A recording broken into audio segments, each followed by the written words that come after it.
Welcome to Thursday, you guys. I'm super excited to be doing this topic. It was something that a few of you were interested in learning more about. And since most of our discussions in this group are pertaining to unhealthy, dysfunctional relationships and how to get away from narcissists and all the things, as you are starting to embark on your journey of dating and finding relationships and love again, I want to make sure that you have all the tools. So just so you know, just in case you've never really met me before, or maybe this is the first time you're seeing me for whatever reason, my name is Brittany Rose Green, and I am a relationship coach, a former therapist, and so I like to call myself a theracoach. I use therapeutic practices and tools in order to help facilitate coaching achievements and goals. You can find me or find out or learn more about me on my website, brittanyrosegreen.com. And if you're interested, there is a free breakthrough session to work with me there. If you are interested in learning a little bit more about this process. So, as a marriage and family therapist, I have worked with a lot of couples, and I've worked with a lot of different types of relationships, same-sex couples, older couples, younger couples, married couples, whatever, families, all the things. And some siblings, parent, child, like all the different types of things. And so I would say that these 5 things that I've identified are probably the strongest determinant of health in a relationship, in any healthy relationship. So some of you guys are in here and you are struggling with a toxic relationship with maybe your sibling or a toxic relationship with your parent. And so even in that dynamic, which typically if it's in our family of origin, there's a lot more dysfunction there and it's a lot more difficult to work through. However, these same healthy relationship techniques apply there as they do to romantic partnerships or our dating life. So let me just fix my hair a little bit because it's been a busy morning already, which is why I look like a normal human. I don't know.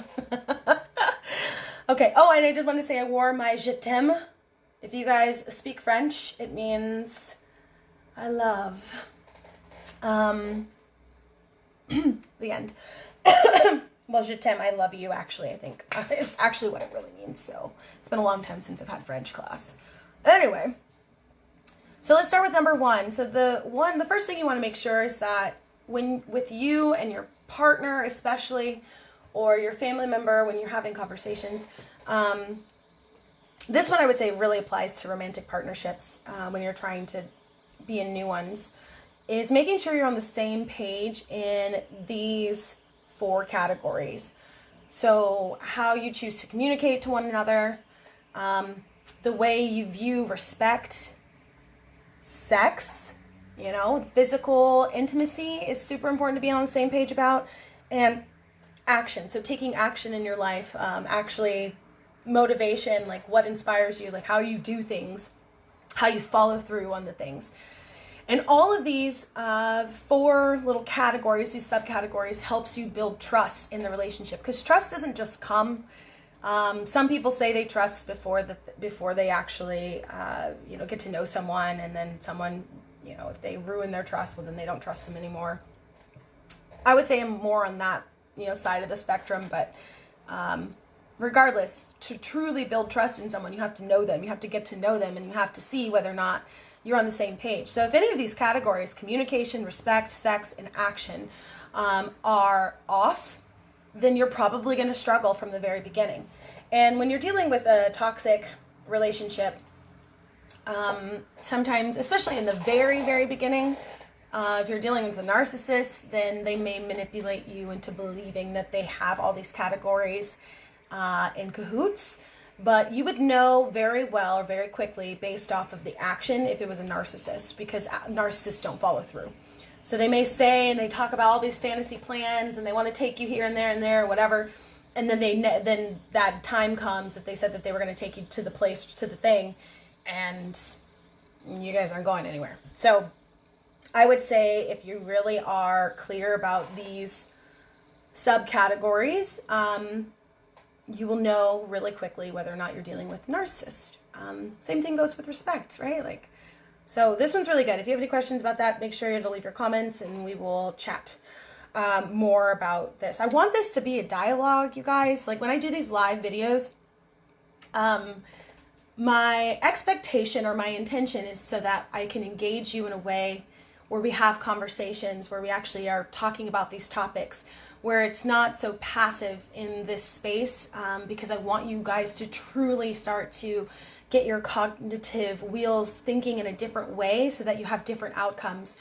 Sometimes when we just passively kind of absorb content and we're not doing anything to take action on the content that we're receiving, it can just kind of get stored into our subconscious. Not that it's not planting seeds, which I'm all about planting some seeds, but I want you to, I mean, this is what this space is for. It's to facilitate conversations and to facilitate growth. So make sure that if you have any questions about any of these, leave a comment below. Okay, so number 2 is fighting fair. Now this is so important. It is less about how you get along with someone, because I think, you know, if you like someone and you're interested in them, and you have the same, like, you know, communication, respect, blah, blah, blah, all the things, it's easy to get along with someone. But it's harder. Like, how do you handle fighting with someone? Are you a yeller? Are you passive? Are you physical? These things are very unhealthy and don't necessarily get your point across any quicker. So when you're fighting fair means you want to listen more than you speak.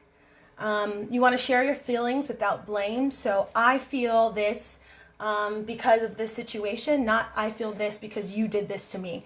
That's the difference between sharing your feelings without blame and sharing your feelings with blame. You want to take ownership of your own shit, y'all. Like, sometimes bitches be crazy. Sometimes we're crazy. We may get triggered into that craziness or to that crazy headspace. But ultimately, all of our feelings belong to us. So if I'm triggered by something in my environment, it is my responsibility to own up to that trigger. To say, well, I didn't like the way that you did this, and I'm going to set a boundary, so don't do it again. Versus yelling and screaming and you know, breaking into someone's house or, you know, going through someone's phone. Like, you know what I mean? You just want to take ownership of that. And then the last thing that I love, and it's probably my favorite tool to use, is curiosity. When you're fighting fair, like, you want to be curious. You want to be curious about why your partner may feel certain ways about your behavior, about the situation. And the more curious you are and childlike you are, the more receptive you might be and the less defensive your partner will be. And vice versa. If they're more curious about why you feel a certain way, it's almost like it bridges the gap from being heard and validated. If I'm curious about why you feel like you can't be in a healthy relationship, and I truly, honestly want to know what is stopping you from getting there, well, then you're going to be more vulnerable and you're probably going to share more with me than if I'm like, well, everyone can have a relationship and I don't know why you can do it, why you're not doing it yet, and blah, blah, blah, right? That's dismissive and it's rude. So being curious can be really helpful when you're trying to fight fair and have more healthy and fair conversations with your partner. Healthy relationships, right? Number 3, give and receive well. So this is really powerful because a lot of us, especially in this space where we are used to probably being more of the giver than the receiver, which is why we ended up with narcissists most of our lives. And it's because we have gotten trapped in this idea that giving is more important than receiving. But that's not how the law of exchange works. You know, God tells us that he gives to us gifts beyond anything that we can understand, but sometimes we don't even receive them because we're not looking for them. We don't believe we deserve them. It's like, don't I feed the birds? Of course I'm going to give you the gifts of your heart. Like, I'm not going to give you a snake. Like, I'm going to give you the gifts of your heart. And so when we don't believe that we deserve to receive, then it stops the flow. So if I give this beautiful...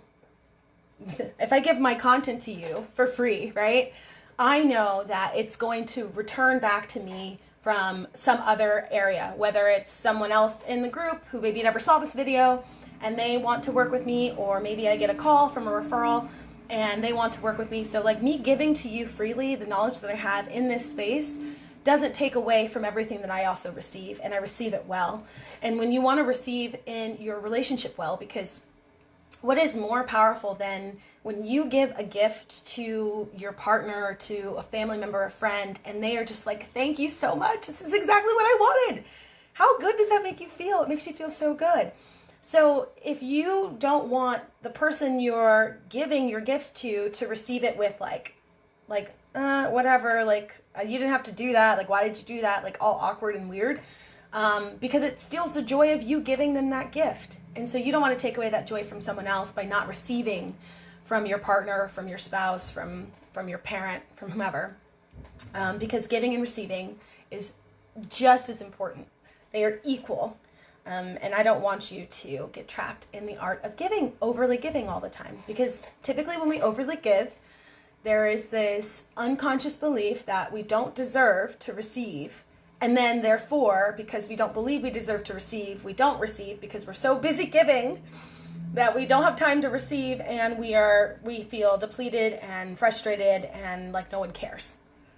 And in reality, we are the one who is co-creating that reality for us. So again, if you have some questions about that, if that might have triggered something in you, please leave a comment below or reach out to me and we can talk about it one-on-one. It's a lot easier when I have access to your specific situation on a breakthrough call, and then I can give you more personalized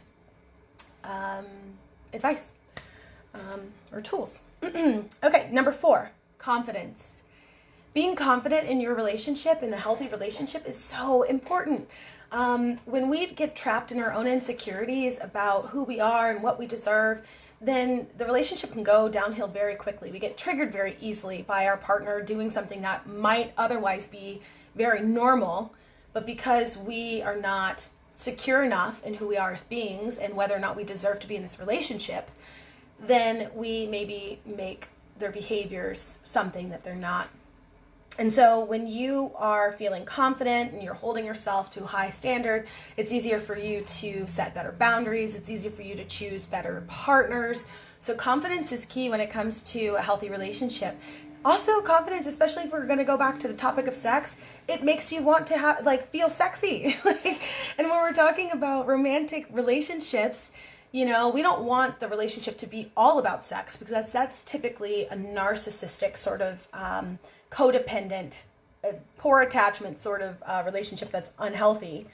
But we want to feel sexy and confident, both in a physical state and in an emotional state, because it brings up the relationship. So if you feel confident, you're probably freely going to give compliments and things like that to your partner, which will also boost their ego and the whole thing.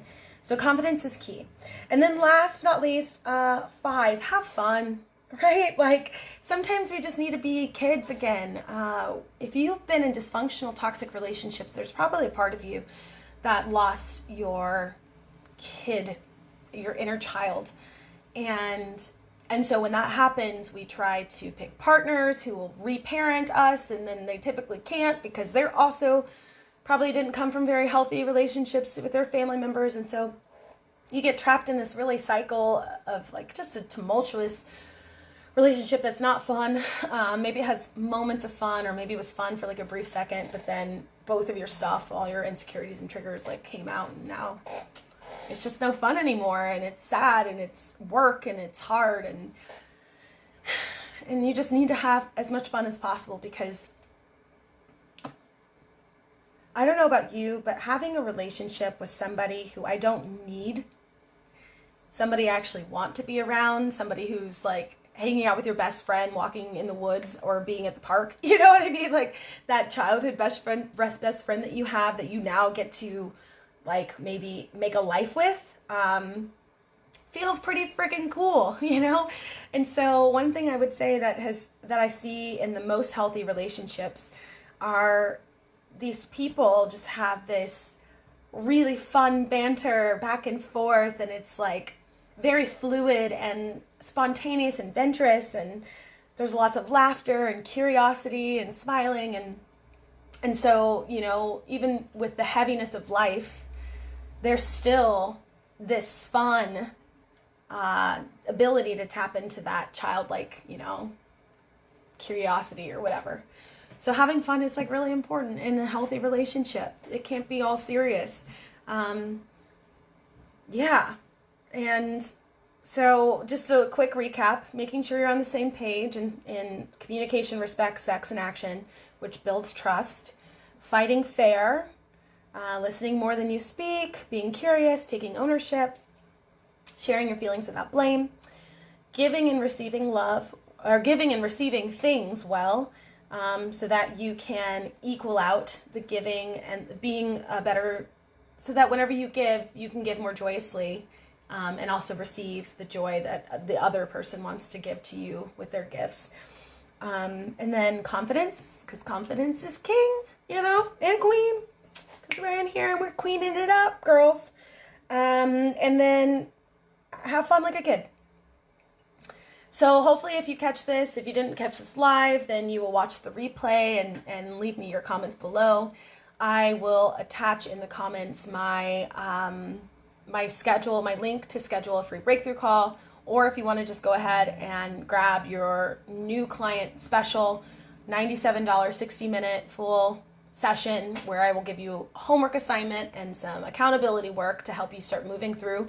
You can go ahead and grab that too. I love you guys so much. Thank you for being in this group, and I hope this helps. Please leave me your feedback so I know how I can best serve you. Bye.